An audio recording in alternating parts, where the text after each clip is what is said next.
விஜய் பல்வேறு பகுதிகளுக்கு சுற்றுப்பயணங்களை மேற்கொண்டு அரசியல் பணியாற்றி வருகிறார். அவரது பணியை பொறுத்தவரை 2026இல் மக்கள் சக்தியால் ஆட்சி பீடத்தில் அமரும் காலம் உருவாகும் என தவேக தலைமை ஒருங்கிணைப்பாளர் செங்கோட்டையன் தெரிவித்துள்ளார். முதலில் எம்ஜிஆர் இயக்கத்தை தொடங்கிய போது திரைப்படம் போல் 100 நாள் தான் ஓடும் என்று சொன்னார்கள். ஆனால் அவருடைய ஆட்சி என்பது இறுதி வரை அவரை யாராலும் வெல்ல முடியாது.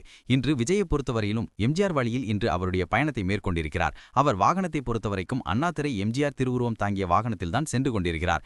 எம்ஜிஆர் எந்த வழியில் பயணத்தை மேற்கொண்டாரோ அந்த வழியில்தான் விஜய் பயணத்தை மேற்கொண்டிருக்கிறார். விஜய் பல்வேறு பகுதிகளுக்கு சுற்றுப்பயணங்களை மேற்கொண்டு அரசியல் பணியாற்றி வருகிறார். அவரது பணியை பொறுத்தவரை 2026இல் மக்கள் சக்தியால் ஆட்சி பீடத்தில் அமரும் காலம் உருவாகும்.